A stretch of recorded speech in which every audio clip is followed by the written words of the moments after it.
Now, the goal of this seminar and in all of these seminars, and the reason why we have 3 people up here, and every meeting will have 3 people. We have an expert, whether that expert is an architect or a builder or an engineer like Sean or somebody else, and an architect and a builder. And the reason is we want to make sure that when you come away from these meetings, you not only understand the architect's point of view, you understand the builder's point of view, and you understand costing and complexity and everything else. Because if you go away just hearing what Sean's talk is actually super practical, but if you go away hearing only the theoretical, but you don't understand how to apply that, it's not going to be nearly as effective as we understand it. So we also dedicate a lot of this talk to the Q&A session, right? About half an hour, 40 minutes is to Q&A. And that's so that you can ask questions. Ask questions of your panelists, specifically about how to implement this, the costs, designing around this application, where do you put this or that?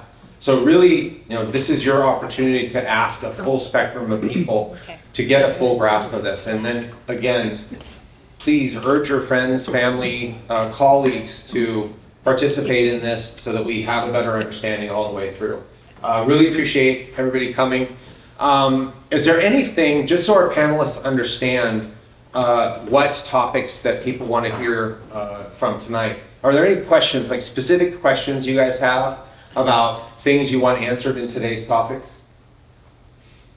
Nobody? Okay, yes, sir.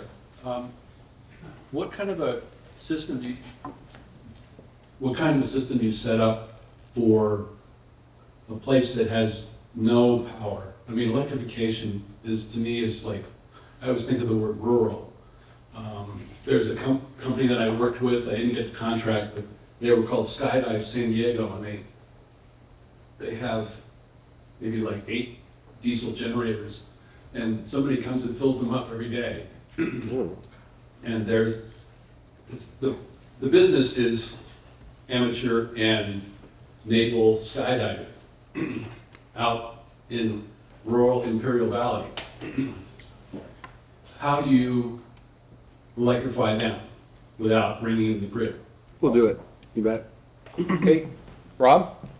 Yeah, Dave already knows that we had a talk a couple days ago about what electrical systems might look like in the near future in houses. So I'm a general contractor, and I'm interested in always trying to understand, what's going to make it and what's not make it, and what should I start thinking about incorporating. So things like not having to use full-size Romex to run all the circuits, and smart panels, and what's the technology that, in your guys' opinion, is likely to break through, and that somebody like me would need to be ready to implement. Great. Other questions? Yes, Liz. I'll just put the question out there, which is, how do we as professionals work with state legislators and the CPUC to get PG&E to act on the needs for connectivity?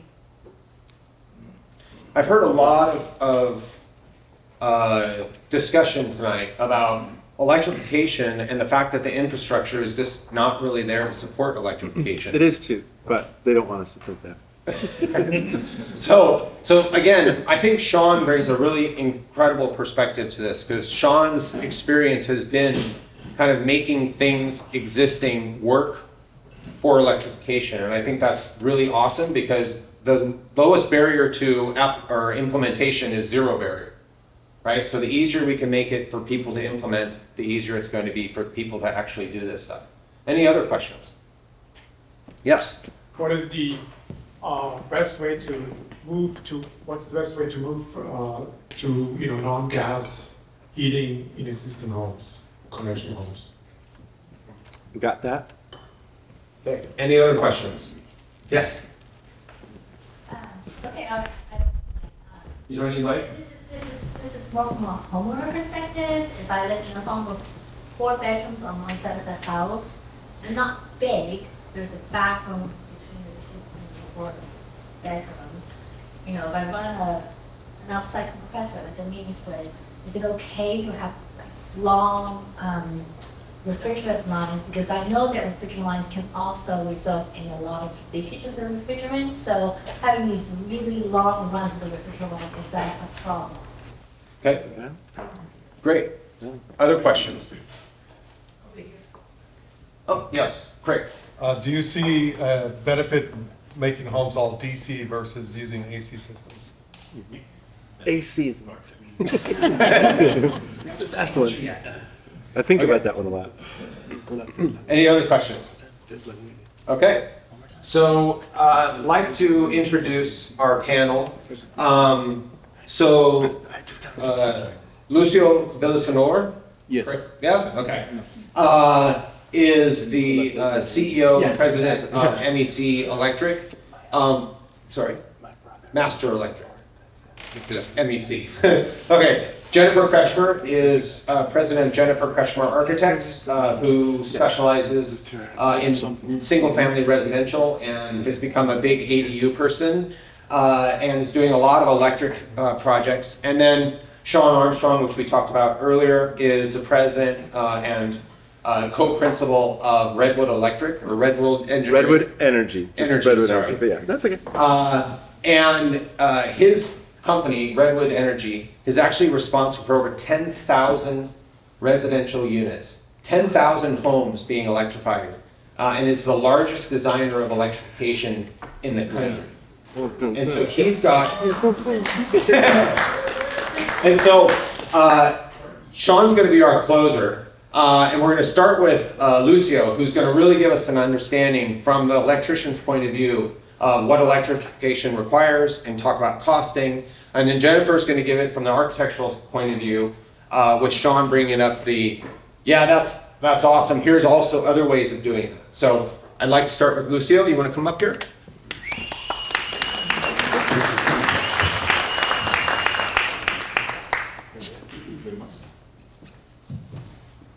Hola. Hola. Hola. Muy bien. Yeah, first, thank you very much for the invitation, David. I'm really appreciate it. I'm a little bit nervous. This is the first time I'm going to be talking with you guys or in these type of groups. But I hope I do it well. You're gonna do great. If I don't, please don't say that. Okay. So yes, we do electrical work pretty much. That's our main thing. Use electrical in residential, commercial. Right now we're doing also solar work. And when they invited me to talk about electricity here, I was the first thing I came up to my mind was what is that difference in between to have to get advantage with the technology versus the old school. I was going to say, my first thing I'm going to say in the meeting is going to be, I am old school electrician. You know, the reason why is because I didn't know who was going to be in the meeting, so who I was going to be talking with or talking to. So I was saying, when I get my graduation in a little while, and I'm not too old, so I did my work, my test in inventory, right? So something happening here is this something that I'm going to be talking about when we start rolling these pictures. Was I'm supposed to be really careful and have only the inventory that I need in my work, but unfortunately I like to have a lot. I want to have all the material I need. I want to have everything I need and have the guys working in the field and everything, right? But unfortunately, I know you guys know when we start working here, we started working, but a little while ago we use incandescent lights. Then they code change, so as you guys know, every 3 years they code change and we revise. Then they say, no, now it's going to be fluorescent because we need to have high efficiency lights in the kitchen, 50% incandescent, all that kind of stuff. Okay, no problem. But they, in some point, they say, no, the whole house is going to be high efficiency. So the whole house was going to be fluorescent lights instead of the incandescent. Okay, no problem. So when that happened, they say, oh yeah, it's going to be cool. Everything is going to be fluorescent. So I bought a lot of fluorescent lights. And in about 2-3 months, everything went to LED. So now, back then, what am I going to do this full storage box of fluorescent lights, and fluorescent light bulbs. I mean, remember this, that 4-pin, 26 watts and all that kind of stuff. So I took them over to the store and said, yes, I'm gonna give you the money back when I sell them. They never sold them. So that was kind of something that I was saying no. Let's go. Yes. Want me to switch the slide? Just tell me slide. Slide, okay. Okay. Sounds good.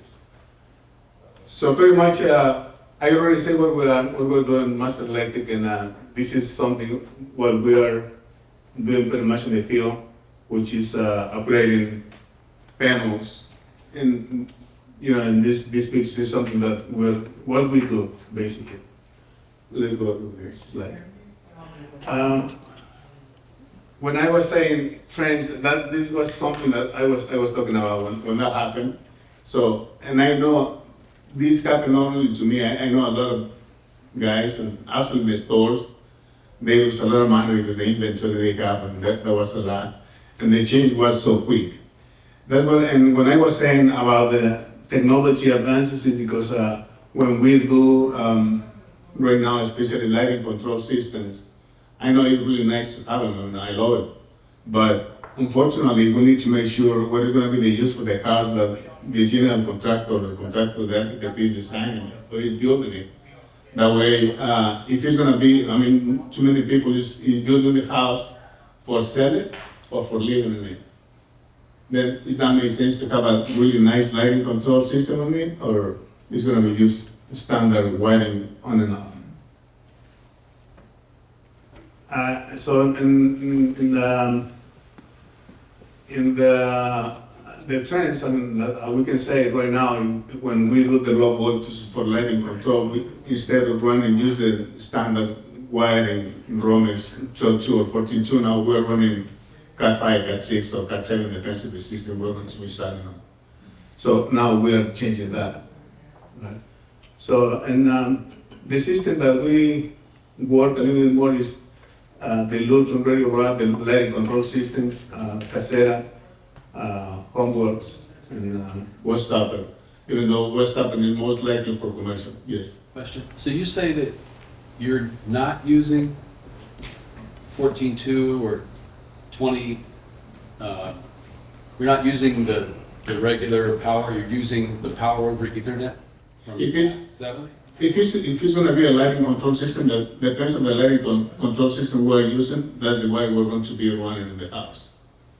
That's what I was saying. We need to make sure what is going to be used for the house. Sometimes people want to live in the house. If they have money, that's fine. That's good. We can do a really good lighting control system in the house. But if the house is going to be built for, let's say, for sale, so many people want to have only the minimum, whatever meet the code. So when you say Cat 6, Cat 7, are you also putting in Romex for the power? Yes. Or just? Oh, no, yes, definitely. Definitely. We also bring the power, somewhere. But besides the power, besides the 14.2 or 12.2, we run the Cat 5, Cat 6, or Cat 7 for the light control system. Only for the light, not for the receptacles. So you don't use luminary cable that has the combined 0 to 10 volt controllers? We do the combined line voltage and low voltage in commercial when we see them to change lighting control system. Okay. Okay. In this picture, I just put this picture used to compare when we were using incandescent, how we were saving a little bit of money. Incandescent, halogen, CFL, or LED right now. Next, please. I love this picture because it's telling us what happened, especially right now with the panels, Cisco and Federal Pacific. That's pretty much the panels we are changing. Actually, if we go to one place and we see the panel is going to be Cisco, even though we do the testing in the panels and they seems to work okay, we don't have to trust on them. Unfortunately, when Cisco started, I don't remember if that happened in 1963, 73. The problem was the aluminum they used in the legs melted really easy. So that's why we can see a lot of the stuff in those particular panels. So that's something that we are doing to offer right now. Next, please.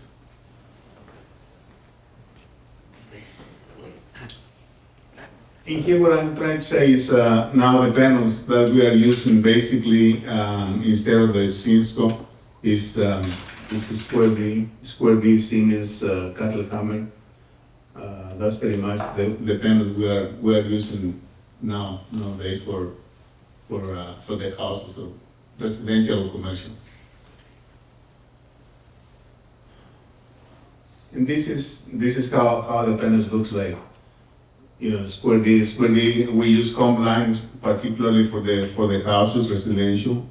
Most of them is single phase for the residential, 3-phase and commercial. We use most of the time we use Square D, ourselves. There's another company they have their preferences, but it doesn't really matter how long they work. If it's Siemens or Cattle Hammer, Square D. And this is an example that the building that we are changing after we change all the sub panels inside the units, 18-unit building.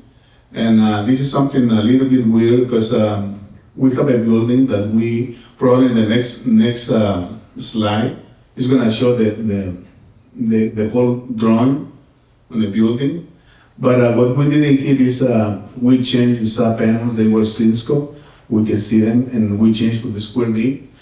The funny thing in here is when the client called us to change those panels because the insurance was asking them to replace them, otherwise they won't cover it.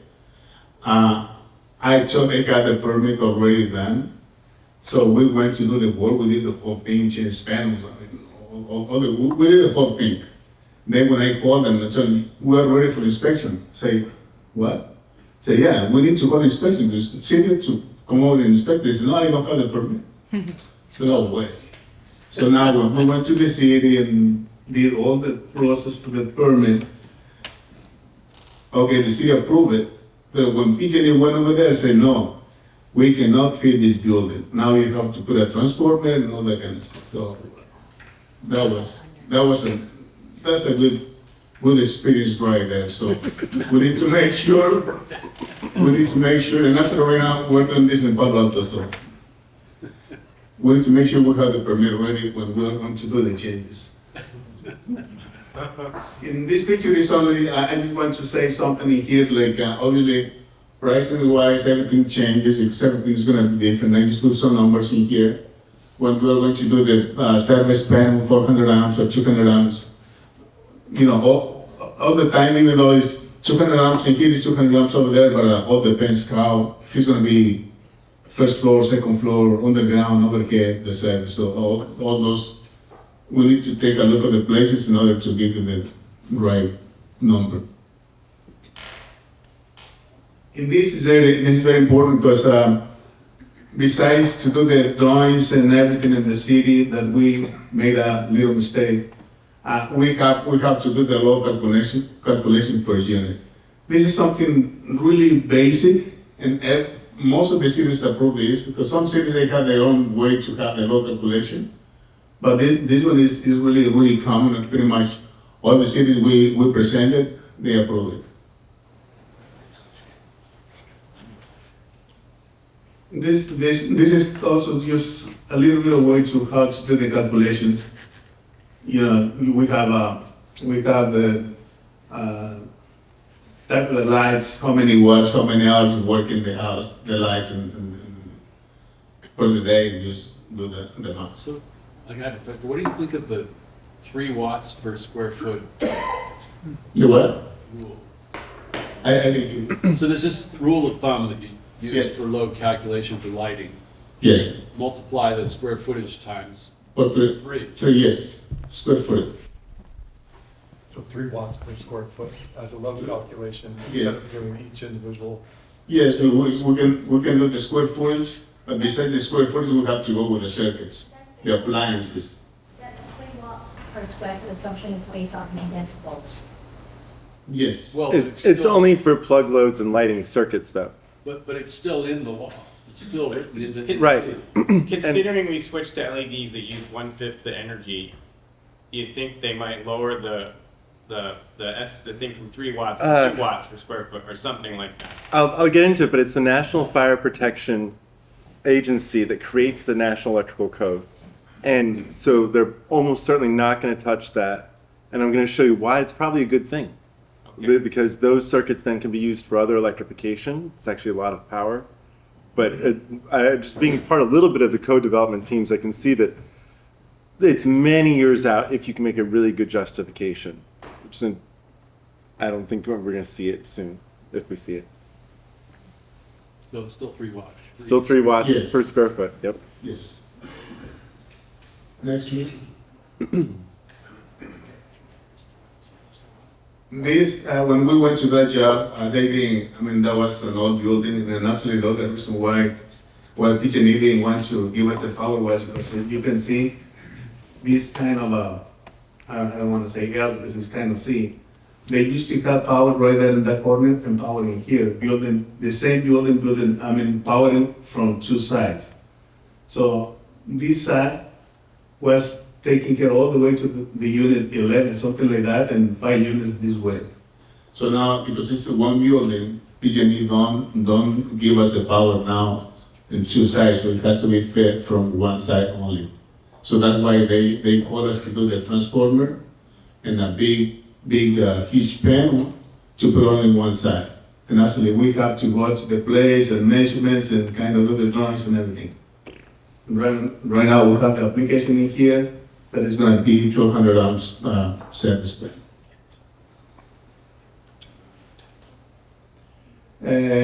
Just a little bit quick talking about ADUs, which is something that we do a lot.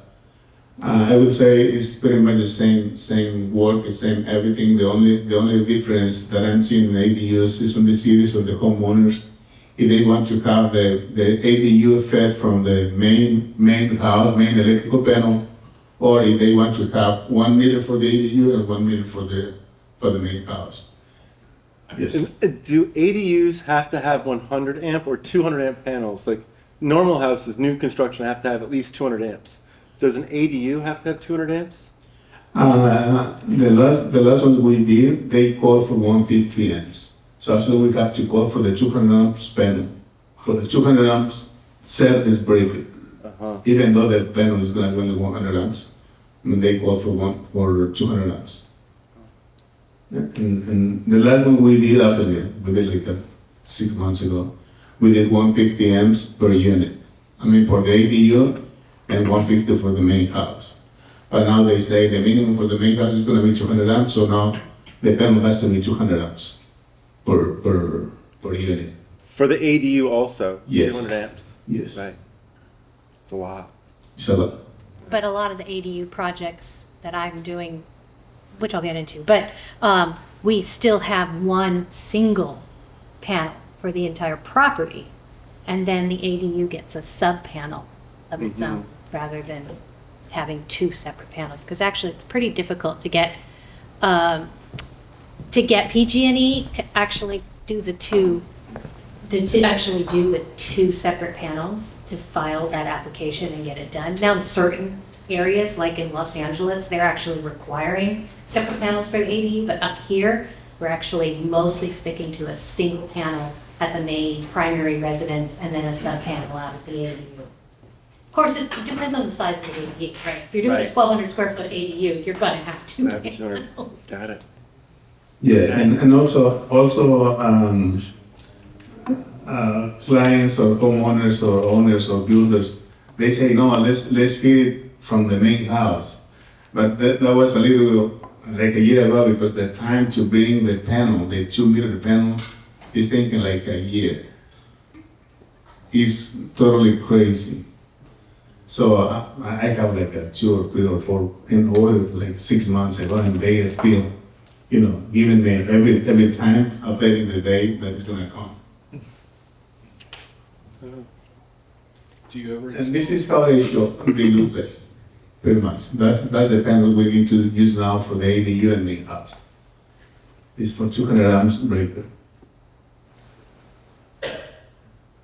And thank you very much.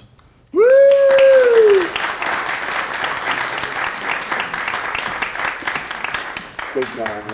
Good job. I made it. He did it.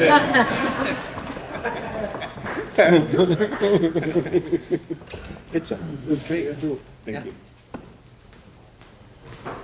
Hi, everybody. I'm Jennifer Kretschmer. I am a residential architect, so all of my work is residential.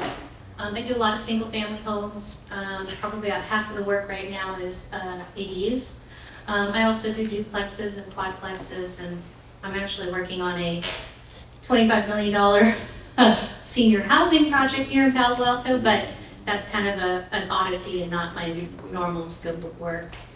So I'm going to talk to you today about a couple of case studies of some all-electric projects that I've worked on recently, and go through kind of a high level of what we did in the process of going from, you know, a structure that already had gas to go into all electric. So this first property is in Los Altos, and the homeowners came. The homeowners came to me with a goal that they wanted an energy efficient house. And so with our discussions with them, we said, okay, so let's go all electric, let's take the gas meter out. They were all on board with that. They had read the information about health and all of that with gas, and they were completely on board with that. Adding PV, moved back and forth a little bit about whether to go with battery backup and rock wool insulation so that we weren't using foam products and also really good energy efficient windows. There we go. So this project started in June of 2022. So the first thing I did was a site visit, after being in my house for 3 months. So we didn't know all the rules, but here you go. Here's a selfie of what it was like, the first project doing a site visit. When I evaluate a project or any existing home, first, go in to the attics and the crawl space, observe the existing conditions. As you can see, this particular house, there's a lot of water damage in the crawl space. The attic is just poorly insulated, and just like sunlight coming through nails, and just there's one of these pipes was even leaking and corroded. It was just not, the infrastructure was just very poor to begin with. Looking at the depth of the exterior walls, like what's existing there. Well, this one was, typical 2x4 framing, stucco on the outside, wallboard, probably not even gypsum, just like the old wallboard in the interior, and almost no insulation in the walls. Went to talking about electrical panels. There is a lot of housing in the Bay Area built, sometime after World War II and up to, maybe 1980s, where they just went with these little tiny 80 or 100 amp electrical panels, and you open it up, and just like that picture, that's what you see, or you see rats have been eating at it, I have a question.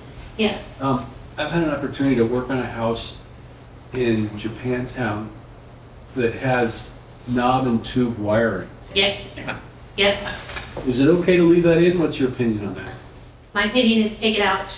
It's the same neighborhood, I did one on 2nd Street. It was a duplex with an ADU, and we're adding on to it. And there was knob and tube everywhere. And not only that, nobody knew where it was going. It went up and down and all around, and we're just rip it all out and start over, because you never know.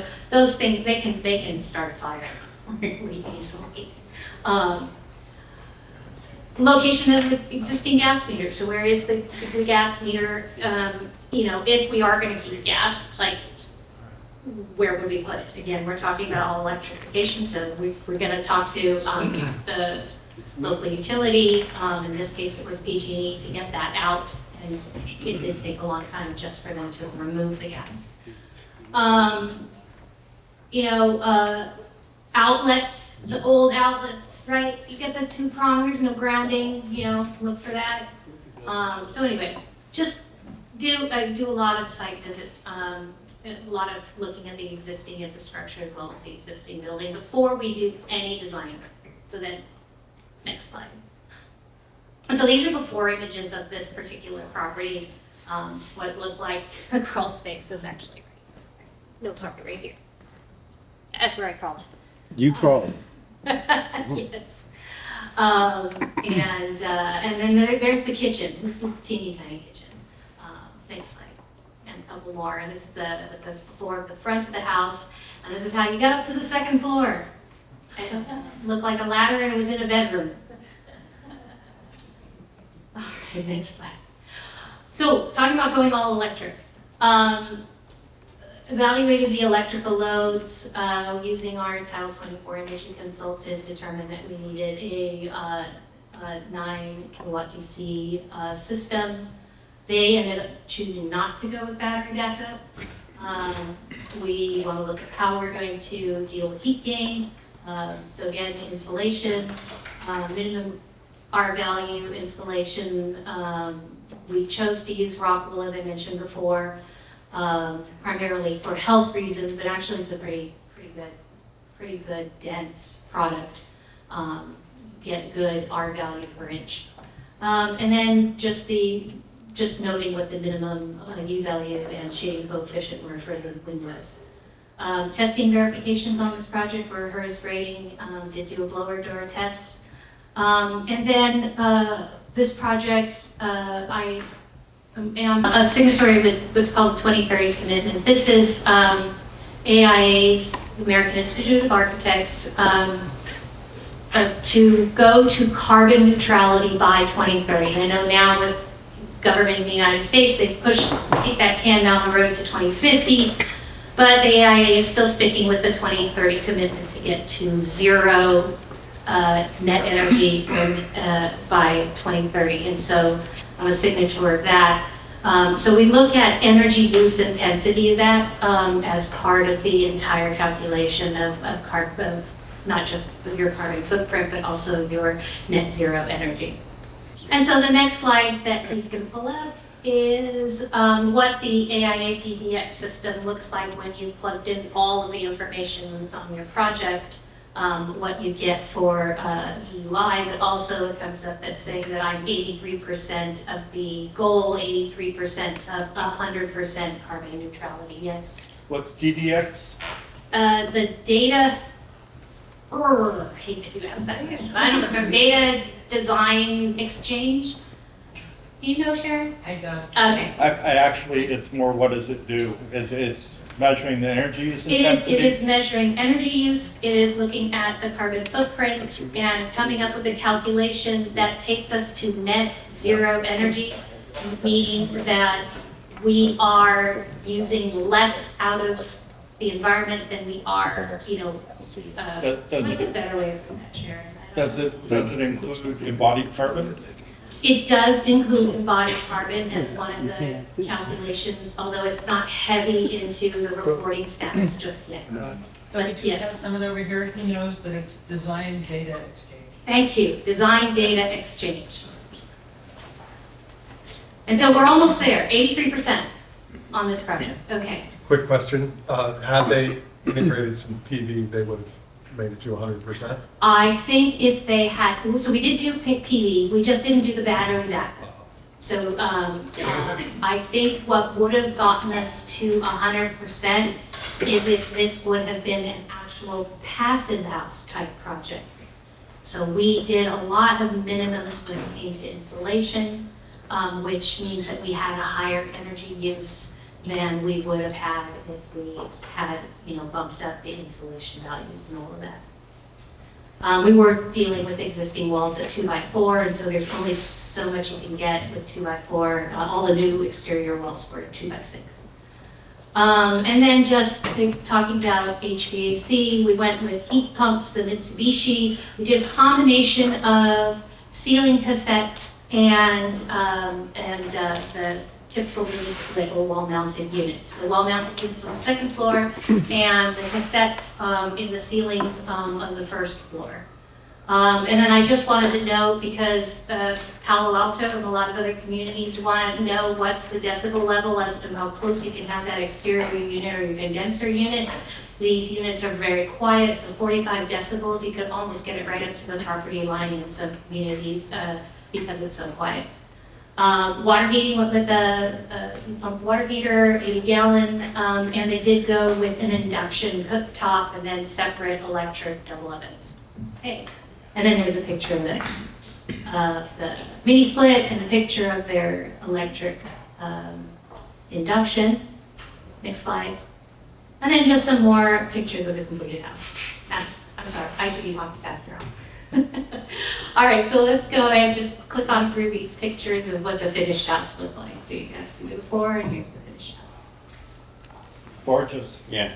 Okay, but now I'm going to talk to you about my all-electric ADU. So I went all in with ADUs, yes? Just a quick question. So, for additional installation on the previous project, did you have to remove the drywall and take everything down to studs to redo it, or was there some other technique? We took everything down from on the inside and left the original stucco. Then they did skim coat the stucco in the original area so that it looked smoother. But we did do everything on the inside. Quick question. Yeah. Can you say what you did for the crawl space where the vapor barrier is to prevent the mold on We did put a vapor barrier in. I don't have any pictures of that. I don't know, but we did keep the same number of vents that were out there as if that we would have required for code, but then they did go down 10 mil, I think 10 mil.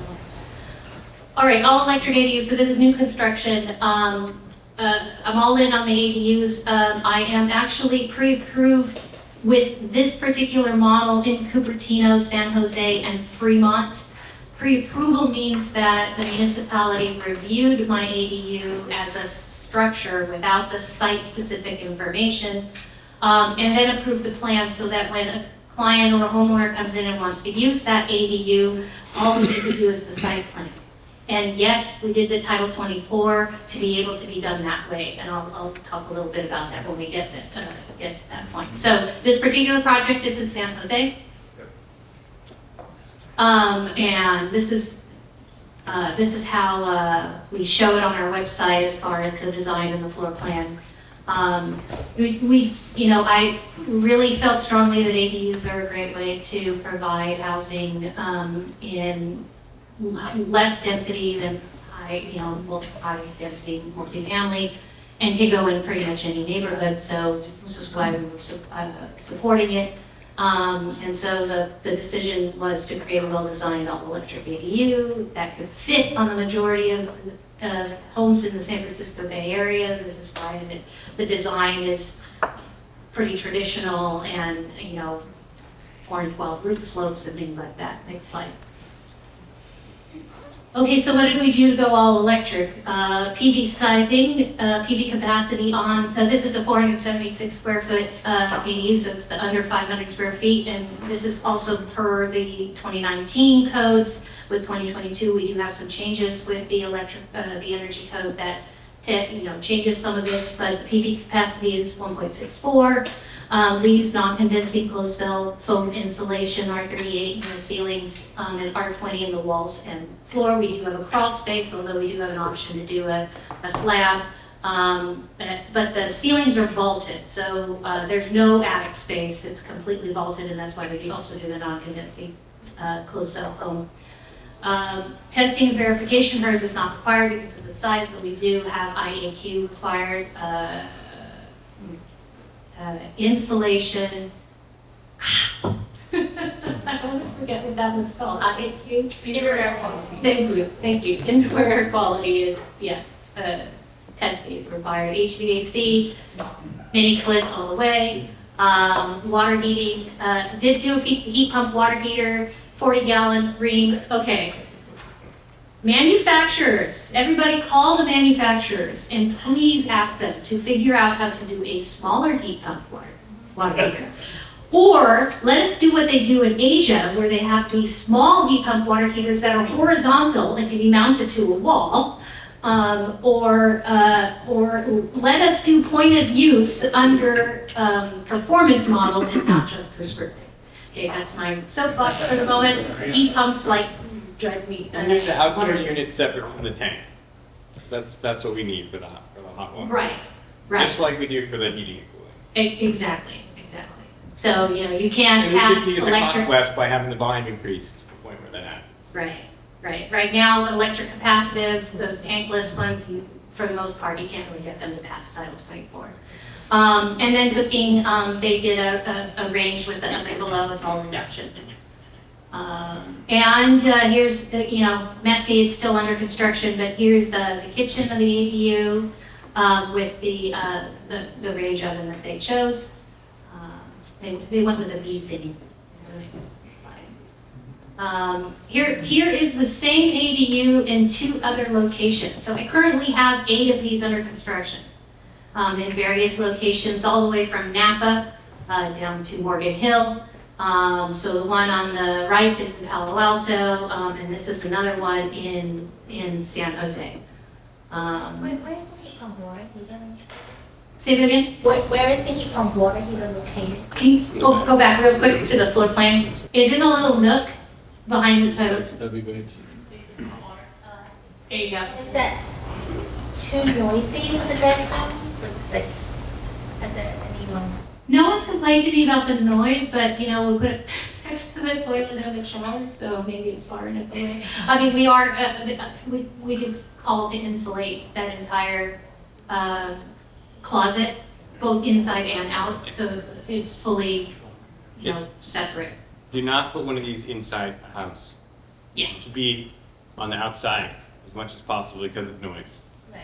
And also, it's going to cool the house down because it gets the heat from the house. Well, I would contradict you that there's been lots of studies showing that if you do the cooling in the house, it means like 2/3 of the area you have free dehumidification, air conditioning, and it'd be more efficient in the winter. And so we do it in apartment complexes and retrofits of homes, but because Rheem has been noisy during the COVID crisis, I would recommend an A.O. Smith, which did a better job of keeping their fan noise down. Yeah. So, Yeah, but that's I get pretty you. noisy for residential. I wouldn't like it in my house. That's I hear it, but the acoustic treatment that she did there, that works. Yeah. This is great. Having it vent to the outside, that's It's better than that. More likely to be quieter that way. And you're right, but I'm not wrong. Yeah.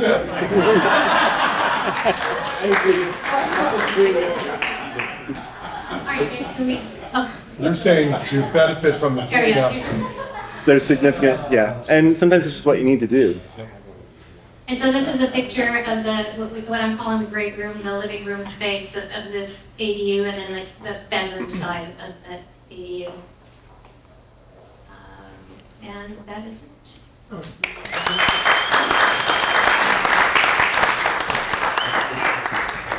Hey everybody. Okay, so I'm trying to do a slide deck that's somewhat responsive. So we're gonna start off with the most energy efficient home I've found.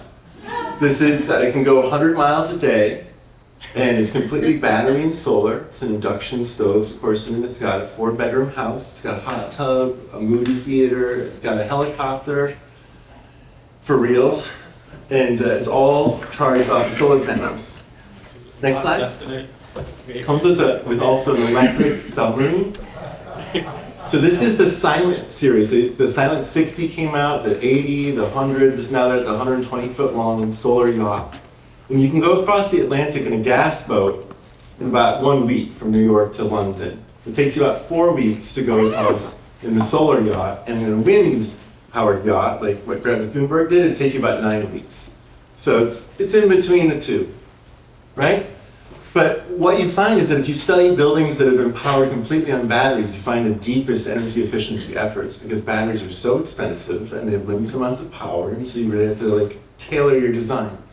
So in that spirit, I'm going to walk you through what it would look like to do in your own house if you were to treat it like that lovely Silent 120. Next slide, please.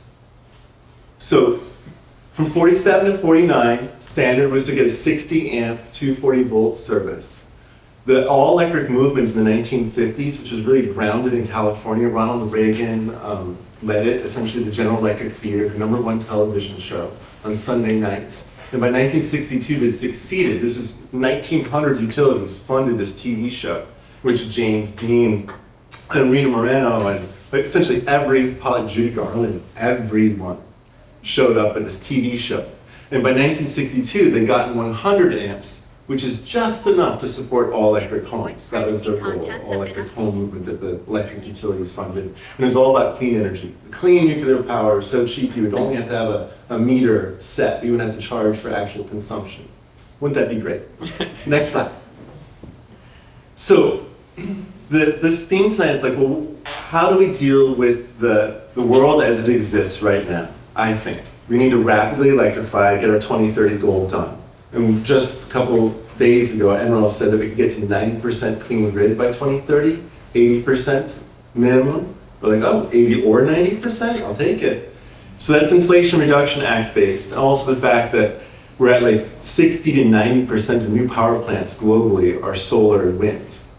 That's how the world is now. It was more than 60% in 2020.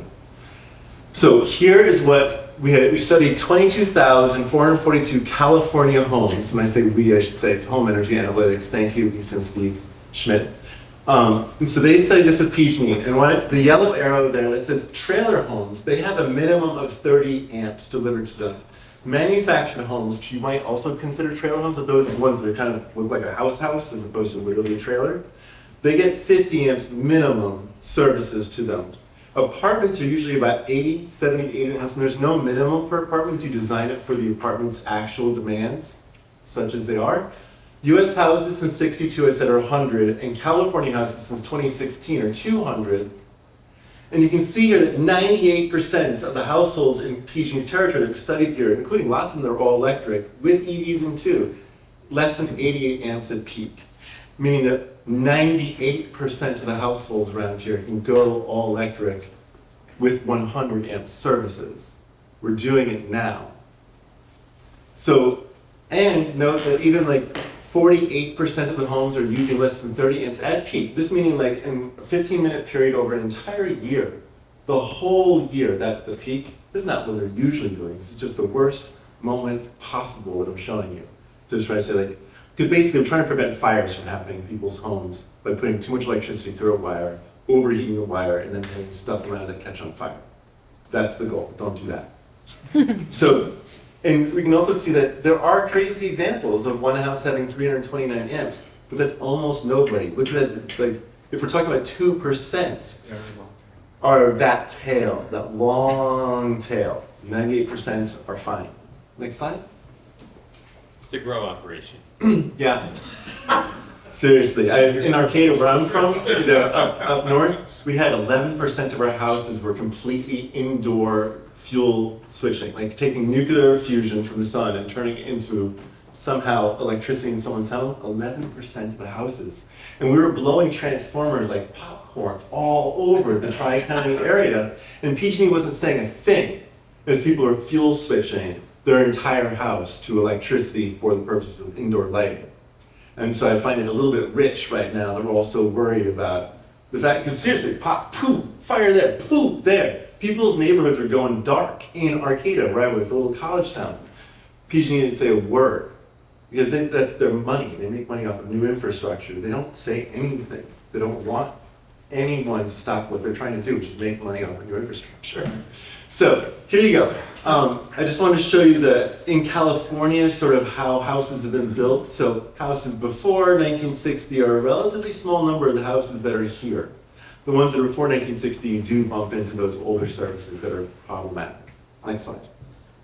Although most of them have been upgraded by now, just for the reasons of fire prevention and such. So we got hired at PG&E, and so San Diego Gas and Electric, we called literally every single electrician that we could. Lucio, I don't know if we called you, to be honest. I kind of hope that we did, just so I can say, like, we called everybody.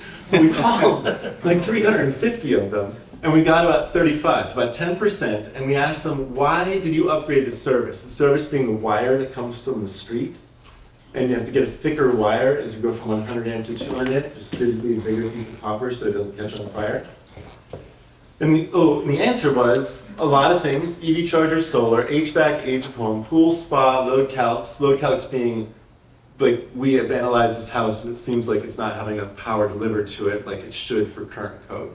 Okay, the accessory dwelling units, kitchen circuits, those are common. Although the idea that a kitchen circuit would trigger a service upgrade is kind of wild, because those are just like, well, extra circuit there, which are cool, as opposed to a huge wire coming in. Next slide.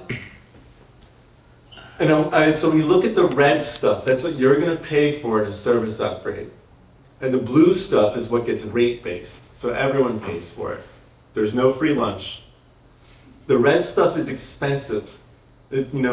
PG&E changes its green book, so does San Diego Gas and Electric. Everyone changes their green book every couple of years, and so the regulations change on where can the panel be, where can a window be, where can a vent be, where can blah blah, and they keep on changing it. And so it forces your house into non-compliance without having done anything. And then when you try to get a service upgrade, oh boy, you're gonna, as I did, I had to extend my weather vane through my roof. I had to get a roofer involved in order to do my service upgrade. So look at all the red parts that you paid for. Unexpected costs happen more than half the time. So when we surveyed about 100 people who had their service upgrades done, we found that more than half of them had something go wrong. And wrong meant they were upset, because we interviewed them, and they're upset because the costs went way up and timelines went way out. More than half the time, something that they thought was going to be normal business turned into some monstrous, upsetting thing. Next slide. This is what is our data. So you're going from the top to the bottom. What did it cost to do a service upgrade? Because the point of this talk is like, reconsider the service upgrade. If you can avoid it, there's reasons to do that. So the costs: service upgrade fee, $1,300 to $5,000 going to the contractor. But what if there's a breaker panel upgrade, which is different from the service? What if you have to do that? What if each of the new circuits, not so expensive. I encourage you guys to put in new circuits, so that the circuit being just a wire that you're plugging stuff into so you don't overheat that wire. More circuits, that's fine. More wires, great. A new line to your house, watch it. So then you have the permits, which are pretty cheap, $100, $200, but the contractor would often do it for you, so it's $500. If you do the work yourself and going to the building department and filling out the paperwork, you can save a few $100, but have fun. Then teaching the trenching conduit. Now this is if you're trenching. I'm not talking about if you're going across a sidewalk or any public property. I'm just talking on your property with your ditch witch. Lucky you. It's only 5 to 15 per linear foot. Next slide. Now the transformer upgrade, which was just mentioned. What if they say your particular house puts the straw in the camel's back, makes the bucket transformer have to get bigger? Sucks to be you. So $6,000 to $8,000. Come on, man, that's a lot of money. That's like far more than you're gonna spend on Christmas the next few years just to do everyone else's transformer upgrade and pole replacements, God forbid. So then, what did it cost? Continues on. The utility can pay the contractor for the overhead to underground conversion. If you did that, you want to go underground, big money. You're still paying for this. Trenching for underground upgrades, now I'm talking real money. $180 to $200 per linear foot if it's any sort of public property you're going through. Public works contractors are involved.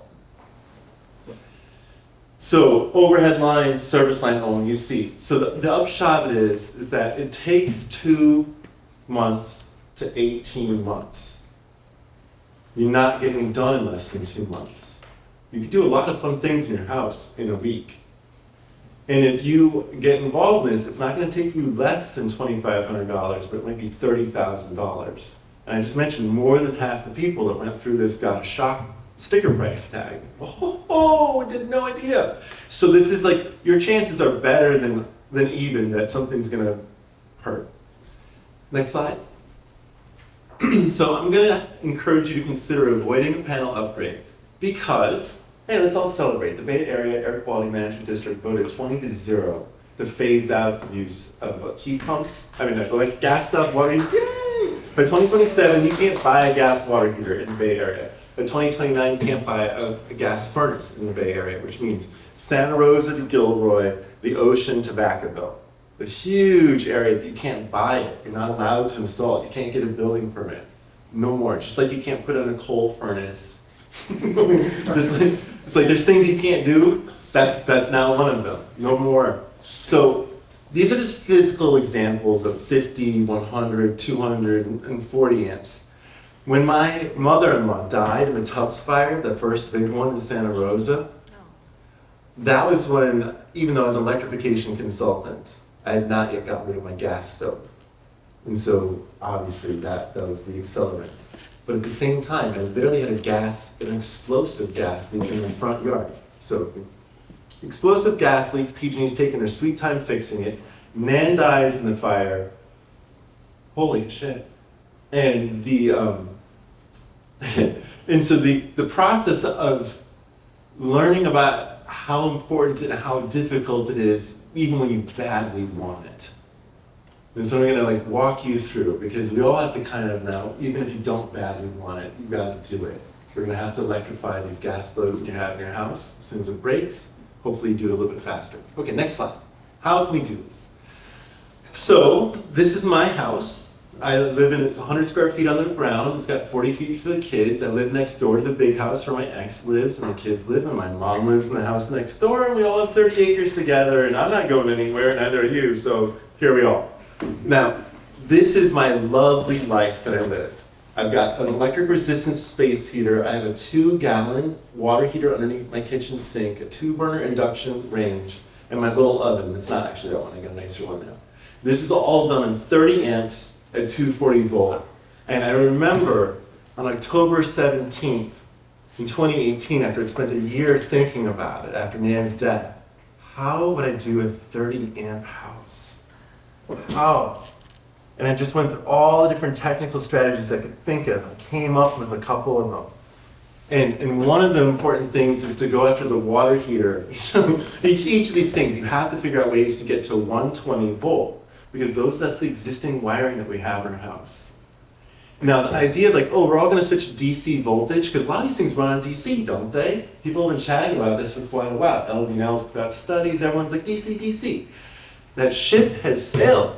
We don't get to rewire our homes anymore. We only have a few years to like solve climate change, and wiring is not the obstacle.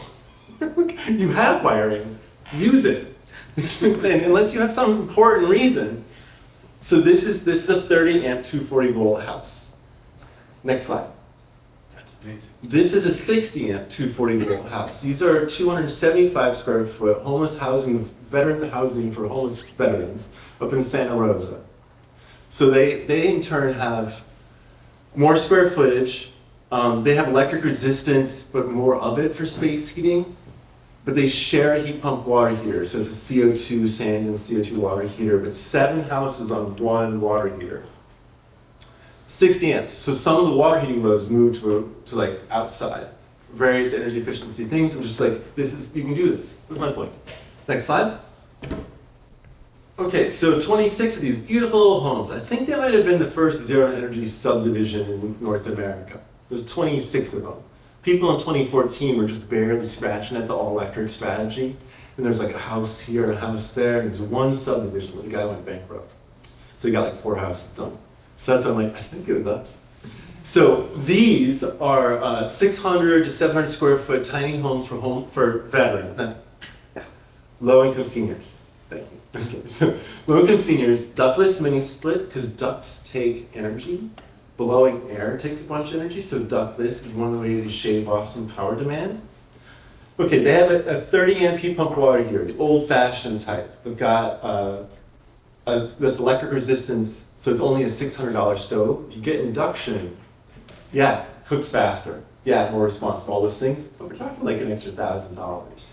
So rental housing, that doesn't happen. Can I tell you a fun story? It really kept me through this drive halfway down.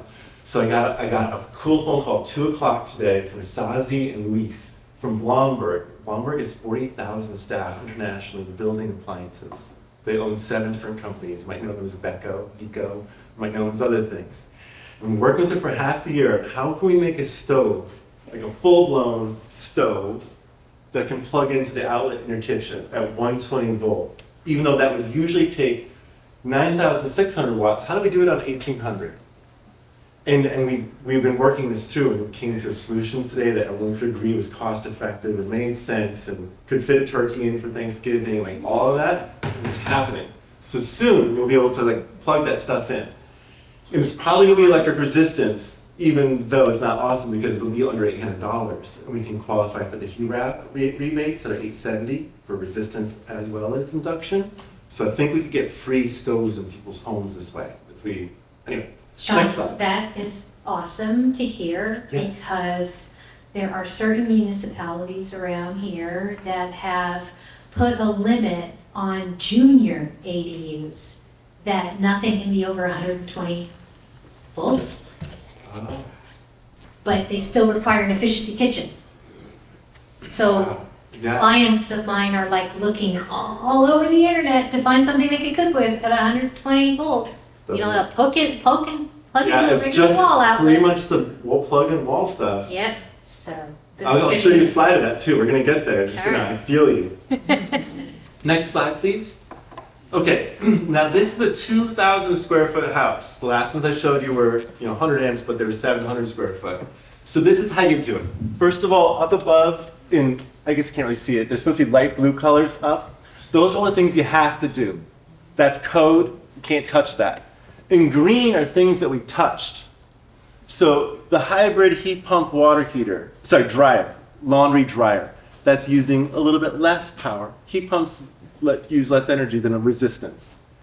Okay, the stove is just a standard stove. That's a 40 amp stove, nothing weird or changed about that. But the heat pump water heater underneath it, that instead of being a 30 amp, we put a 15 amp there. That product I begged for and Rheem finally made starting in 2017, but they've also come out with the one that's now only 500 watts, that is 2,250 watts. So this is still 4 times as much power as you need, but that's like strategy as an example, 2,000 square foot house. Then over here on the solar array, this solar array is only a 3.8 kilowatt solar array unless you put a solar edge inverter on it that allows you to go up to 5.8 kW. But there's this rule. You can't use more than 16% of the panel. 100 amp panel equals 16 amps, right? You can't use more than 16% of the panel to put solar back into the grid. Whenever the grid folks are out there like, oh, solar does stuff to the grid, you're like, that's bullshit. We're only using 16% of the service. We are not doing anything to your grid at 16%. That's just you demanding money from us. So we do this strategy of up to 6 kW basically can go onto that 16%. 3.8 kW with a normal inverter, about 5.8 kW with a solar edge clipping inverter. Okay, then an EV charger, this gets you, I think, 30 miles a day, but it's not like the fastest of fast. But it's 10 times faster than what I charge with. I charge at 3 miles per hour. This is 30 miles per hour. And the last one is this HVAC system.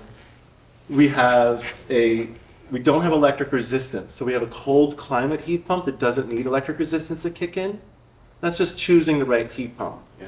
So that's how we did a 2,000 square foot house. Next slide is the 3,000 square foot house. You're like, stop it, Sean. But yes, 100 amps, 3,000 square feet. This time, different strategy. So see that little symbol here? I'm going to show you. This is a plug strip for 240 volt appliances, where you can plug multiple devices into one plug. So we have just a standard resistance dryer, a standard 30 amp, 4,500 watt heat pump water heater, but it's using one plug. And we did the same thing with the EV charger and the stove, standard EV charger. A stove at 40 amps, man, that's a kick in the pants if you're running a car charger off of that. And so once again, and this is real, like Steve Schmidt, who I mentioned earlier, did that PG&E graph for us. That's how he has his house going. Yes, sir. So you have the homeowner unplugging No, 240 volt? it's a plug strip. You leave stuff plugged into plug strips, Yeah. right? So Sorry, you have Wanted to clarify. But Good they can't clarification. use them both at the same time. right? Unless one is using so much that it's exceeding 30 amps for both of them to run at the same time, so then it switches off one, and you choose. Yeah. So in this case, you're cooking, you're not going to charge your car for the next 15 minutes. You know, if you're running the dryer, heat pump water heaters only operate for an hour, tops 4 hours a day. So maybe both of them running at the same time, just, you know, you can make choices. How do you get by the load count requirements for those devices? Is this the This is a engineering- legit, it's called, engineering way of doing it? Or it is, Yeah, back in like second that one. 1919, Berkeley had a terrible fire that just followed the 1906 fire in San Francisco, and they built an all-electric code for Berkeley in 1919. And you can still find houses that have the original switches. These are transfer switches where only one device can work at a time, and that's how they did it back in 1919 with 30 amp services to their homes. All-electric homes in Berkeley that you can still find now. With the transfer switches in the wall. Like someone's like, I found one of these things. It's like 100 years old. So then the ductless heat pump, I mentioned how ducts take energy. So once again, a cold climate heat pump, no electric resistance backup. And we're using it with the ductless multiple heads in the house. 3,000 square feet, there's probably 4 or 5 of them in there. But this is how you do it. We really studied the crap out of this and then did a bunch of energy to make it look pretty. So this is true. You can do this. Next slide. Okay, I'm not asking you to read this, but I'm pointing out at the top, space heating, there's options. Heat pump water heaters, there's options. Cooking, options. Laundry, options. Vehicle charging, options. Power saved from the plug strips, you know, options. These are all different things. I'm going to go through them briefly. I just want you to visually see that you can use more or less. Next slide. So this is what I'd recommend if you were trying to electrify. Let's get her done. The Innova has disappeared because of lighting. I don't know what's going on there, but it's just gone. So this is my washer dryer. The way that everyone else in the world works is they wash their laundry in the same machine they dry it in. Yes. So an international traveler tells us it's true. I want one of those. Well, I tell you, they're great. Like it solves marital conflicts. I mentioned I'm divorced, and that was one of the things we had terrible fights over. It was like transferring laundry. Jeez. So this is, you just put it in, and then you have another year on your marriage. You can dry it all at once. It just goes right through. Really, it's great. So 500 watts for the water heater. That you can plug that in anywhere, any outlet. Outlets usually have somewhere between 1,800 and 2,400 watts in them. And you can plug this into any outlet and it's fine. As do I. Like mine is like off an extension cord on the porch. You can't see that Innova there. It's just a square thing. It runs on 120 volt electricity, plugs into the wall, any outlet. Same thing with that ductless mini split. It only has one head. What is that? Innova? What is Innova is an Italian company. it? No, what is it? Oh, it looks like a tablet, like a Sucret's. Yeah, but what is it? What does it do? It's a heat pump for HVAC. Okay, It's a air space heating conditioner. system. HVAC, heat pump air conditioner. Yeah, so this thing sits on the wall. Those are two different ways of doing 120 volt HVAC, and both of them are doing a ton of work, about 12,000 BTUs per hour of work. But you can plug multiple into your house. Most houses don't need more than 3 tons. Many houses only need 2 tons. So you can have 1 or 2 or 3 of them plugged in without having to even run a new wire, is the trick. And Lucio, I encourage you to have them over and run new wires. I already said, like, new wires, that's great, just the new service is an issue.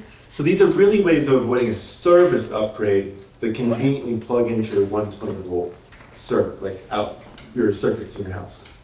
Next slide. Now this, $700 is what it costs to get a decent cold climate-ish heat pump. This is the best one. Medea makes it, Toshiba rebrands it, and it's only this one, but it has an inverter. An inverter, you guys live in Silicon Valley, you've heard of computers, right? So when they put computers into heat pumps, all of a sudden they work at different temperatures, at different speeds, and the computer does work, and like makes it go faster, or slower, or quieter. Like it is an efficiency bump up of about 40% in air conditioning compared to the junk that, this is the only one. But not saying get any other portable heat pump. This one has so many innovations in it that make it decent. where all the rest of them are just crap. And it's a quote unquote a ton of work, 12,000 BTUs. So my business partner, very wealthy guy, made his money in Silicon Valley, still owns a nice house in Mountain View that he rents out to somebody. The guy's a made man, he's never spent a penny of any money we brought in together. Just can't believe it. Sucks that you're rich, no, I'm not. So his ground source heat pump, fancy thing, got a voltage spike after 20 years, done. And he's been waiting for a year and a half for someone to fix his ground source heat pump. In the meantime, I've been sticking these $700 heat pumps in his house, 2 of them, and his whole house is warmer than before, quieter than before, because the ductwork makes a bunch of noise. And these things, you got a couple in some rooms that sort of diffuse in the house with heat. And his house is well insulated. It even has like literally a sofa-sized brick, a cement. It's a couch of bricks. Like it's the whole huge, like the size of a couch with bricks for thermal mass. That's intense. So very, very insulated house. And 2 of them does the job. And they're just cheap. You're gonna spend literally 10 times that amount for any permanently installed device that does the same amount of work. Maybe 20 times as much. So if you're trying to get it done, this is the way. Next slide. I was going to point out that efficiency ranges high, like huge efficiency changes, which changes the amount of power you need. Getting the same work done for 1/3 as much energy. So 14 is the air conditioning efficiency, and 8.2 there, the black one that's space heating. And you can see how they march up, but you start getting into the highest ones. These ductless mini splits at 33 SEER compared to 14. And Carrier now is a 42 SEER. And the Inflation Reduction Act specifically funds things, only heat pumps that are at 14 HSPF and better. So right now we're looking at like only the best products, which is good, because I'll point out that when you go to other countries, their HSPFs are like 16 and 18 and 19. Japan is the center of heat pump design, and our stuff is like dinosaurs. It's just painful. We haven't really increased our efficiency standards since the 80s, not practically until this administration right now. This is kind of the first time we're seeing some changes. And every other country in the world that matters in terms of efficiency and heat pump production and way past us. Next slide. So then the other part is air tightening. I'm not encouraging insulation because it's so hard to do in existing homes. Not that you shouldn't do it, it's just hard and expensive other than the attic. Ripping down the studs is cool, but air tightening, just sealing around the gaskets of the outlets, the light fixtures, the doors, the windows, you can drop the heating needs by about 1/3. What you're seeing is at -5 Fahrenheit, 0, 10 degrees, 20, 30 degrees, so cold temperatures. And black is what a normal house is, and its air tightness, and orangish is what it is after you've done air tightening. And you can see on the right-hand side, the heat pump running amps, 10, 5, 10, 15, 20. So that's the power demand. Over on the left-hand side, it's sort of the equivalent, but it's the heating demand. Like you're going from, say, 50,000 BTUs down to 30,000 BTUs just from air tightening and not even insulating. That is the cheapest, most dramatic way to reduce the power demand of your space heating, is to do some caulking, just a little caulk, a couple $100. Next slide. All right, so this is the solution that we came to post NAN passing. So 2-burner induction range, you can get 2 of them on you can put 1 in each of the 2 required kitchen circuits. Or what we do is actually have we have 1 2-burner, and then we have 1 fancy 1 single burner, like a commercial grade one. It's kind of thick and heavy, and it just powers through, and it has lots of nice controls on it. The cheapo ones that you see there on the left, they're always like okay, but you buy that for like $100 to $200, and then you get the fancier one that's nice, for like another $200 to $300, and that's the one that you make, like a creme brulee little thing on it, and you do all your little fancy stuff on it because it's got super good temperature control. Oven, you can cook the turkey in the best one, which is Oster. You can see the brand. I've tested all the ovens out there. Oster is the best that you can do. It's got strong shelves and it's got good controls. Woks, 120 volt woks. I've got that wok. And then Pots and pans, just noting that you have to have a magnet stick to something that's induction, like any pan and pot. And I don't think you have to do induction. Induction's nicer than gas, and electric resistance is kind of so-so, but if you're doing a full-blown induction stove, it is like $1,500 and electric resistance is less. So while I'm pushing induction, I just point out for rental housing, which is my specialty, we mostly do electric resistance. You know, it's hard to justify doubling the budget for stoves when you're building apartment complexes. Unfortunately. Next slide. But you should do it. You guys probably all saw that the big media blab that happened about how stoves are like cigarettes. And I'm really pleased because in 2016 at my conference we started saying this. Like Albie and Ellis studied this. Look, it's just like cigarette smoking. So this is my staff person Becca, and you can see the cloud. So the flame is here. This is a heat sensor that we're seeing here. So you can see hot air here, but then you can see in pink and kind of like purplish stuff, the clouds of fumes that you cannot see. It's invisible cigarette smoke. But you can think of it as like one gas burner is 6,000 matches burning. If you burn that for an hour, that is burning 6,000 matches. It's 6,000 BTU per hour, and one BTU is one match burnt from tip to tip. The whole match is one BTU. 6,000 BTU burner, or 2 at medium heat for a half an hour, 6,000 BTUs. Like, this is how that works. That math adds up where essentially, it's about a pack of cigarettes for every meal, right? And that's not just me saying it from the nitrogen dioxide perspective. That's the 1995 study, one of the first and best ones, back when people still had spouses that smoked in the house in the 1990s, like the last generation of indoor smokers. And so they did a big study of people who are essentially, women who are cooking on an electric stove versus a gas stove. And do they have a smoker in the house or not? An electric stove with a cigarette smoker is just as bad as having a gas stove without a cigarette smoker.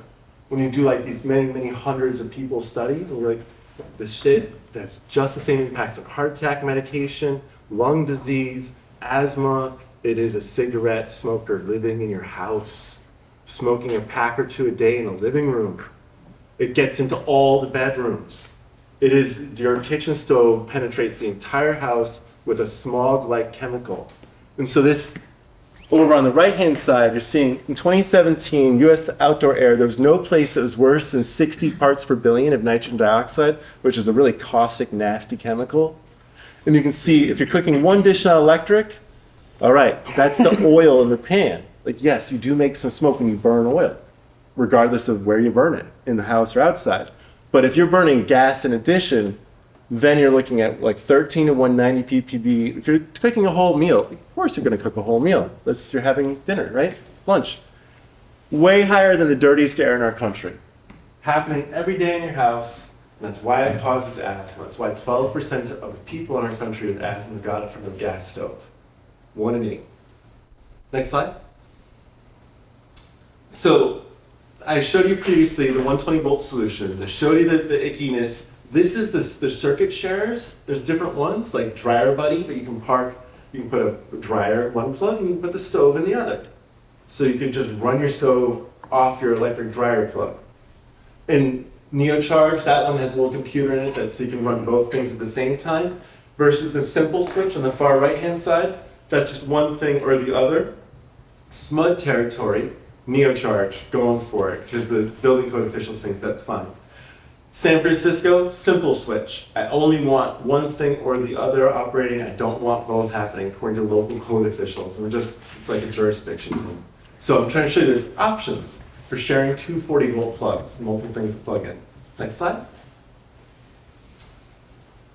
Want you to be able to see the comparison? I was encouraging you to go to like a condensing washer dryer or a heat pump dryer. Those are the 18 and 1400 watt ones. Electric resistance is 7200 watts. That's the same as a 30 miles per hour level 2 EV charger. Like, your dryer's got so much power. You can do stuff with that plug. Next slide. Now, sub panels. I'm going to show you the big panels next. We're almost done. There's a bunch of stuff here for you, but a sub panel with a computer in it. where you could take one 15 amp circuit or 20 amp circuit and run 6 wires from that. Normally only one, but you'd be able to run 6 because you generally aren't using much of an individual wire. And this thing, you can put it as computer controls. It could say, you know what, I'm gonna have to shut that wire off because it's using too much power. But otherwise, everything gets to go. And so you have, it's a lumen sub panel, and you can plug in, like if you had only one 30 amp spot in your panel that you plug this sub panel into, now you could run 150 amps of stuff on a 30 amp breaker. Wow. So this is $3,500, but it avoids a service upgrade. You can plug like a whole new ADU into just a couple of circuits with a computer doing balancing. Next slide.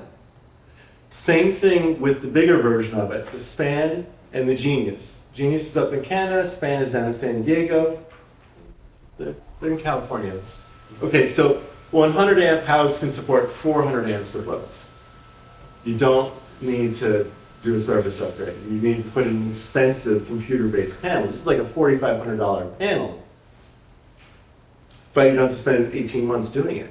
So Lucio still has a job, right? He's doing now like a nice panel upgrade, but he doesn't have to wait for 18 months to get the rest of his contract done. Next slide. That's it.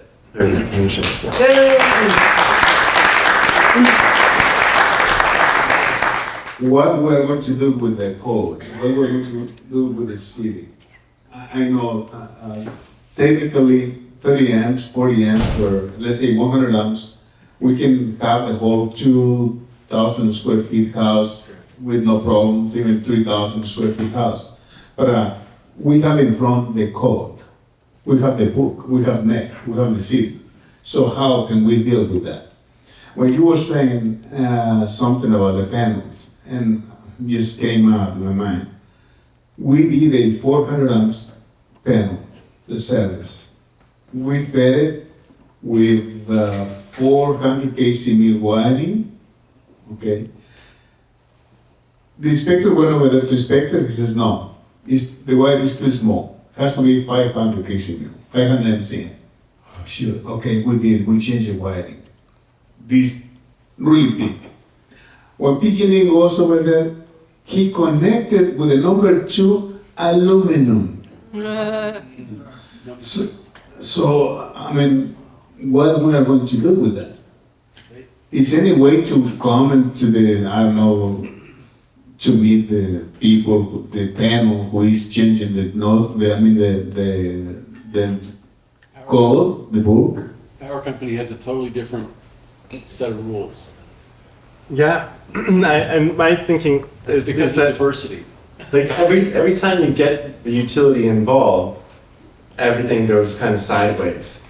They have a whole new set of rules, and their green book comes into it, and so if you have to do a service upgrade, you should know that there's always weird things that happen. And if you can figure out ways to use your existing wiring and not get the city involved and not get the utility involved, then it's just faster and easier. That's, yeah. Just, this is sort of tangential to that, but Think about the Q&A part. I've told them a lot of houses that have a lot of stuff that the inspector never gonna have seen before. And just as a general rule, it's better not to create conditions where you're gonna have a standoff with that person, right? You don't want it to turn into a, whatever toxic masculine situation. So to avoid that, normally what we try and do is we try to invite the inspector to some sort of a meeting before that to talk about everything we're going to do and why we're doing it, so that generally speaking, you want to try and get everybody pulling in the same direction, and inspectors are just human beings like everyone else, right? And most people, the 95% of people that are sociopaths want to do something good and they want to be part of the solution. So if you can set up a situation where they get to be part of the heroic team doing a good thing, and that's usually inviting them to some kind of a, meeting or something before you get to that place where you're standing there being unhappy with one another.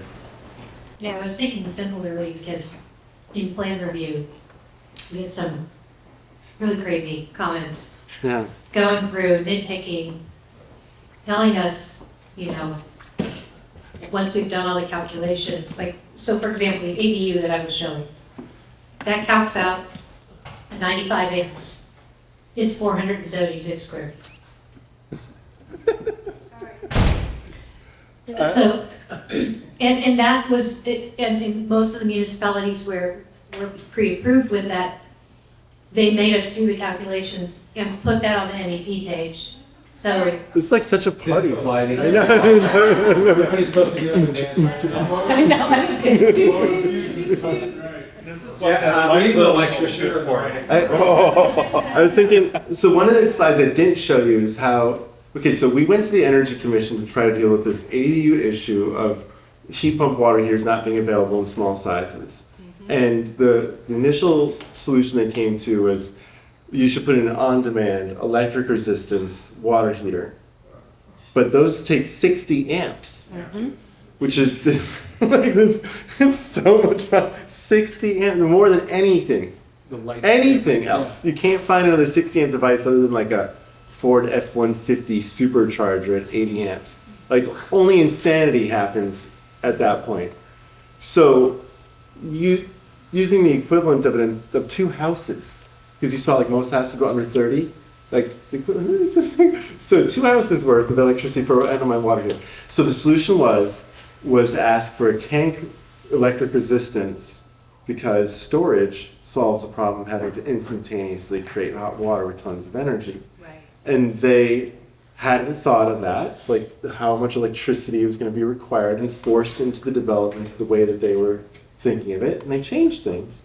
So now it's code cool to put it up to a 20-gallon electric resistance storage tank, and they make those in 120 volt varieties so that they're like low power, power efficient. They also make them in like 240 volt, 30 amp versions. So you, just because it's allowed, a 20 amp tank doesn't mean that it's a low power tank nor power efficient tank, but it does mean they've given us the option of not putting in the 60 amp craziness. Yeah, but what I keep getting from my Title 24 energy consultant is that we have to do performance method, and it will calc out with that little 20-gallon point of use electric capacitive. Well, okay, 400 or so 500, even though the code now says that you can do that. And so then he asks me, well, then we can do something else. I can fix this. So we do Title 24s, and I agree, this is hard, but you can, when you're doing a performance model, you can exempt one thing and say the water heater is going to be prescriptive, and we're only doing performance modeling on the envelope and the HVAC system. And it's a little bit of a trick that we've come to for the specific reason of electrifying, because electric resistance is so necessary sometimes. Like, we had an apartment complex in San Diego where the closets were 16 inches wide. And there's like 60 apartments, and we've already committed all the way to everybody it's going to be all electric. But there's no such thing as a 16-inch wide heat pump water heater. They'd only come in 22 inches or 21 3/4 or whatever. So we had to put electric resistance. We had to figure out how to do a mixture of performance and prescriptive. That was really weird, but we did it. And so it's And so your it's software was possible. able to model that? Yeah, I was saying it took a lot of effort for us to figure it out. So, but it's possible. That's all I'm saying. So I focus on building passive houses, and we Cool. have, and then we have to, obviously we have to use Energy Pro and conform to Title 24, but we have all kinds of problems with doing what we want to do and having to sort of shoehorn it into conformance. I'm just wondering, Sean, if you, I'm a guy that chose to make a living by hitting stuff, so it's, I'm never gonna be a super technical person, but I'm always astounded at how dysfunctional Energy Pro seems to be. There's things that you need to do that you just can't stuff in there. Yeah. And you get a lot of sort of it's stuff that isn't really playing out in real life in the way that it models there and then the way that things actually perform in real life. Do you think that we're ever gonna move to a more elegant software to, is the state ever gonna move to a, Okay, so in 2014, because everyone had complained that we couldn't get all the cool stuff into the software, the Energy Commission said, fine, we'll go to open source software. We're not going to single source it from this one vendor, EnergySoft, and now anyone can do it. And they created CBEC, which is this open source software, which has 4 languages within it.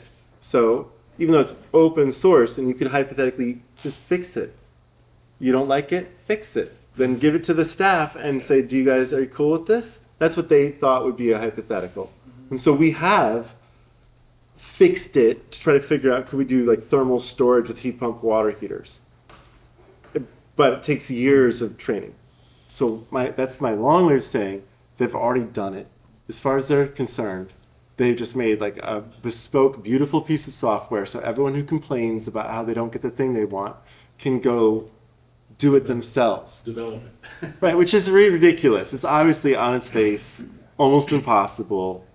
And the things that they're not, okay, so that's, the other problem that we have is that in 2003, they created our software brand new and all the standards within it to stop electrification because we'd had the 2000 energy crisis, and remember that, like brownouts in LA and such?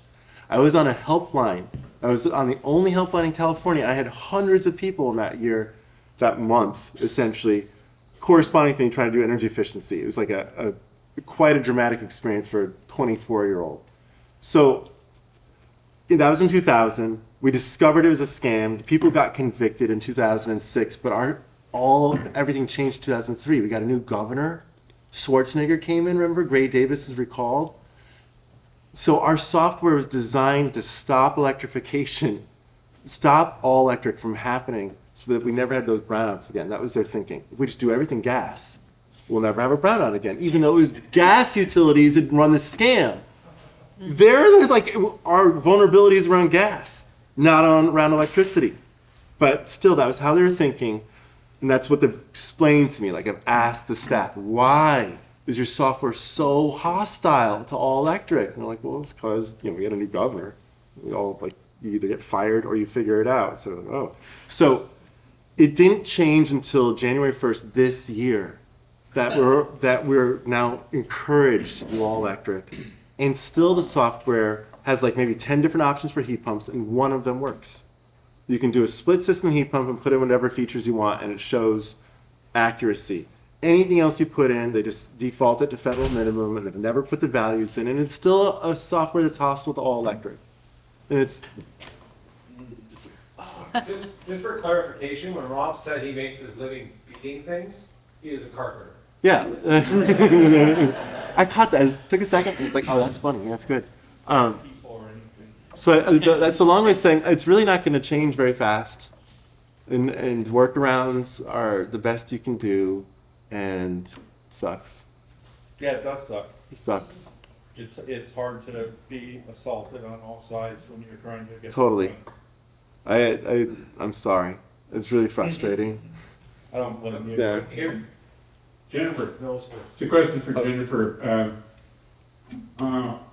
You did your ADU, which got pre-approved in a bunch of municipalities, and we were wondering how you got the Title 24 approved for that, because did you go all four orientations?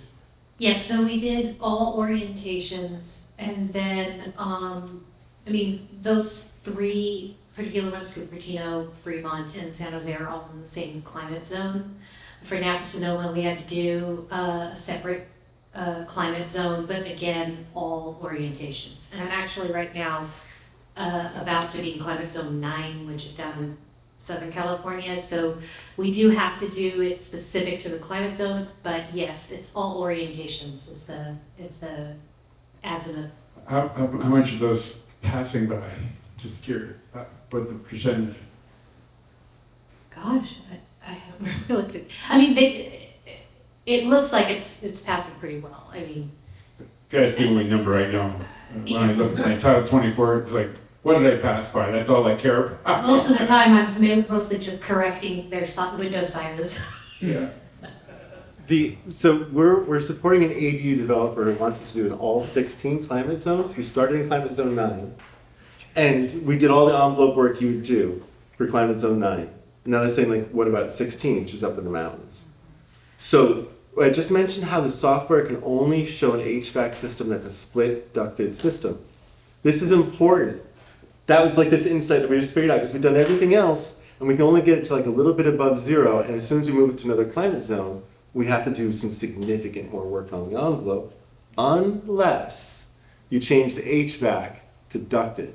Because, like I said, every other system is federal minimum, but if you put in a ducted system, it's 10 HSPF or it's 14 HSPF, all of a sudden makes it dramatically compliant. And so we've already done the best we can on the windows, the envelope, the roofing, blah, blah, blah, the whole list. And the trick we found is that we have to put in a ducted system, even into an ADU. And that can be okay if it's a mini duct. Like you put the fan coil up there, it's ducted. How long is the duct? 6 inches. You know? And so their rules, their rules suck. So that's how we're going to do this ADU thing of moving around in climates, is to call it a ducted HVAC system, because it's the only thing that we can really modify to get compliance out of it. Yeah, that's a good point, because that's exactly with my consultant as well. It's like he hadn't find a ducted or not ducted, but he was like, okay, if we tweak this water heater, but it's nothing in the envelope. It's all in the mechanical in systems. the mechanical systems Yeah. to get that into compliance with the different code. And once you do the heat pump water heater, which is awesome, then you're left with the HVAC. Right. And if you don't do ducted, then you really don't have anything. Exactly. Yeah. So this is for, I know there's some passive house people in the room, and anybody can choose to answer this that knows the answer. Passive houses like to use like energy recovery and heat recovery, ventilation. There's the EPOCAs of the world that claim to be these magic box solutions.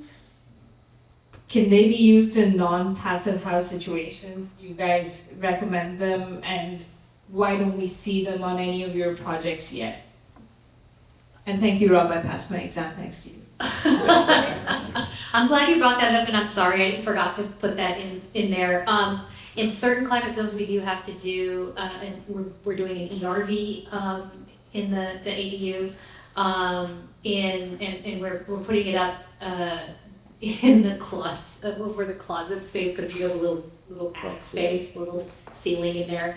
And with other climate zones, we're able to comply with just the exhaust fan in the bathroom continuously running. So, but it's the same little ADU. It's just that little tweak. But yes, we are doing ERV for the most part. I'm just specing an ERV in it. So the Innova EPOCA, so same company, there's Innovair in Florida kind of owned the name Innova, so they had to change it to EPOCA, which means epic. So you're talking about maybe their ceiling system that has an ERV and it's a heat pump built into it, or are you talking about their wall-mounted one that has an ERV built into it? Well, the only one I'm really familiar with is the AIO. That can have multiple configurations. Okay. It's like this one unit that can be wall mounted or ceiling mounted. Yep. And it has the energy recovery ventilation, it has heating and cooling. I don't know what its wattage and its amperage is. Well, okay, so I know that stuff. I love that product. Right. So I'm pleased, I think, that our developments were the first ones in the United States to use them, because I chased them down for years. They're so good. But the ones that have ERVs included in them are really expensive. And it's like fancy stuff from Italy. And so in my affordable housing, even though it makes sense, it keeps on getting cut because it's just too expensive. And we end up going to cheaper systems. So for your market rate folks, I think it's actually a really good idea. You just have to be willing to pay a little bit of a premium than what. Because I'll have like apartment complex developers put a hotel type PTAC in the living room and then a transfer duct to bedrooms. It's cheap, it's code compliant, but it sure is not what we're talking about there. You know, that's just too. Those systems cost, because like the last time I looked, it's between 3,200 and 6,200 for this system? Yeah. So how much does the PTAC with the transfer duct cost? Okay, so PTAC is like $1,200, and the transfer duct is like maybe $800 to install all in. So you can see how that could be for a small apartment, like a $2,000 solution that's half as expensive potentially. So not my favorite at all, but that's sometimes sometimes I'm talking with developers and I say like that. Congratulations, it's literally the cheapest solution you could have come to. Good job. Recommend the $700 Medea over that? Well, the Medea, it can't be installed in new construction. It's really a retrofit product because it's not permanently installed. It's plug-in, and so that won't comply with the permanently installed space heating system for code compliance. Thank you. You're welcome. Question? Yeah, but for people not in the biz, what is the software you were talking about earlier that you have to use to calculate stuff or There's some or whatever? Title 24 is a rule set that allows multiple softwares to comply. And the two main softwares that people use are Energy Pro, made by EnergySoft, Energy Pro, and then the state's open, public, download it for free software called CBEC. CBECC. And you were talking about the states one? Yeah, the state's one is the improved version where you get to play with it hypothetically. But yeah, I mean, it's so sad because we can't do hydronic heat pumps yet, other than federal minimum. We can't do the Innova/Efoca, which is an amazingly efficient heat pump, but it gets derated federal minimums. It just goes down the list. Every single HVAC system, other than a ducted split system, gets derated, or at best with ductless main splits gets like a 24% bump up, but it has nothing to do with its actual So what is rated the efficiency.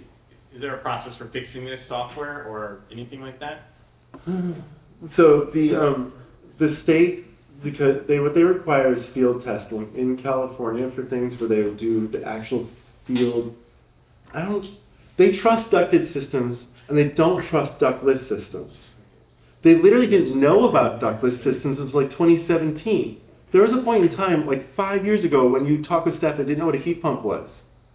And so they've been really reluctant to give it any bonus points or anything other than the ducted products. And everything else for them is witchcraft. And you have to do a field demonstration with high quality data collection. You have to submit it to them, and then a year or two later, they'll do something with it. Or not, Or not. yeah. And just So make really, cry what it tears. ends up Seriously. being is that you have to the best of your ability, define what you should be doing, what is reasonable and moral, and then you just have to fucking do it. Yeah. And just find Push a it way. through. Yeah. I mean, realistically, Title 24s are frequently not checked. Yeah. So if you can, some of these tricks, like, if you had a hydronic system that was a hydronic floor, you should be modeling as a hydronic system. What if you modeled it as a ducted system? Right, right. It's sort of like we used to have like the fluorescent light that we brought to every job because the clients, we just have to bring a piece of duct to every job. Property of Like, we're all trying to save the world right now, and this code is getting in the way of electrification, so I also... Yeah, well, what I struggle with is that we're on this, there's a fair amount of urgency, right? Yeah. And there are very few people that, it's hard for me to hold it in mind. I read the IPCC things and I try and hold it in mind and understand what I should be doing. But if the regulatory side can't even come close to having a reasonable facade, Yeah. a reasonable presentation On about HVAC heat pumps, they're really failing us, and they're going to continue failing us for years on HVAC heat pumps. yeah. In the meantime, we just gotta do the right thing and Yeah. just try and get away with it is what it amounts to, Yeah. which I find Yeah. very frustrating. And it's been happening the entire time. Well-intentioned building scientists, high-performance developers have had to work around the software and the software will never keep up. I can't believe that we live in California and we don't have good software. Yes, exactly. If there's any, like, here we What- are in this What does it place. say about us that we can't get our heads out of our asses on this subject? We're also not guaranteed electricity. I know. Oh, okay. So one of the questions that you guys wanted us to come back I wanted to bring to. that up, yeah, Okay. someone asked that question. Okay, so I've had 3 apartment complexes in the last year get denied electricity, which is insane and have never happened before. In Imperial Irrigation District, they said there was an ice rink that got put in recently. Used up all the power on your line, sorry. In this little town that's in the Central Valley, they said a recent marijuana grow operation got put in, no electricity for you, affordable housing. Now, over in Sebastopol, they said, because the new ADU law means that everyone in this subdivision has the ability to put in another 100 or 200 amp house, hypothetically, maybe that'll happen. Over here, your actual project for 3 years with your application gets denied electricity, which is insane. But it's happening over and over, never before. So what we've come to is, you want to know, like, how would we go off grid? How do you do that? I lived off grid back in 1999, and I could see, like, oh, wind turbine, solar panels, backup generator, done.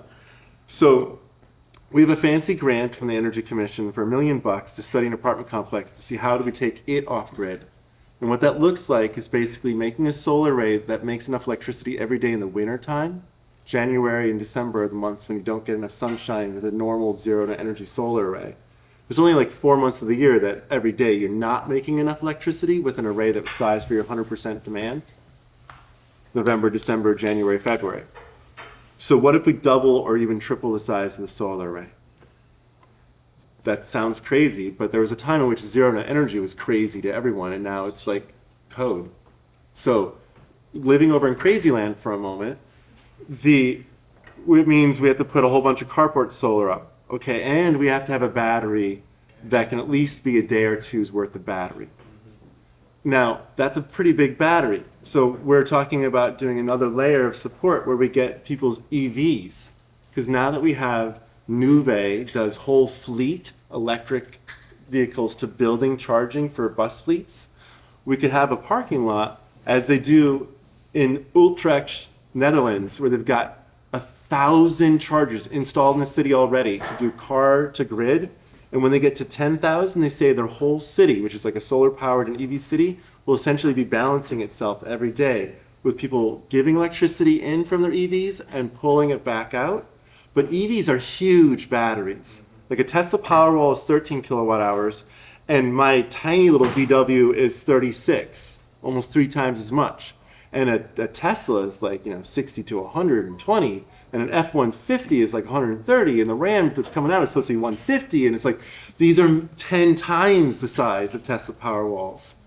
And you can drive over wherever the power outage isn't, charge up, and bring home a week's worth of power that only took you an hour to charge up.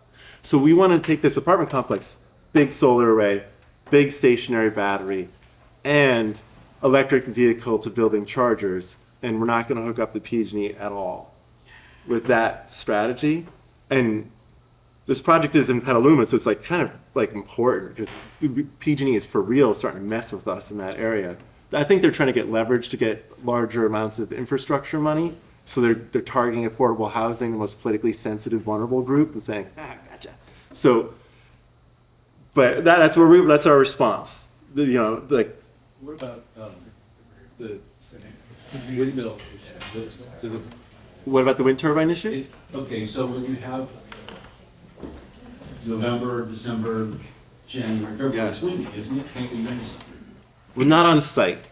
Wind turbines don't work in residential neighborhoods because they have to be so tall, and they need guy wires, and they do make some noise. But essentially, you can't put up a 30 or 40 or 50 foot tall wind turbine. There's no point.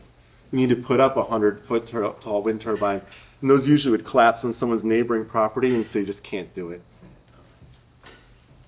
Sorry. But we're doing it offshore. The offshore stuff's awesome. Yeah. No.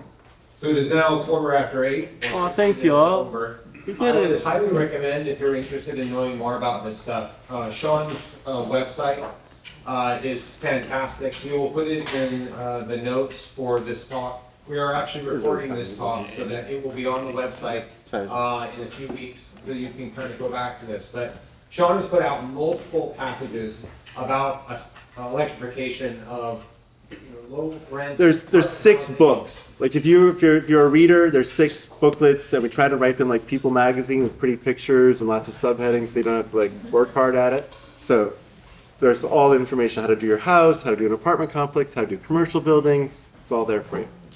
So let's all put our hands together and thank you.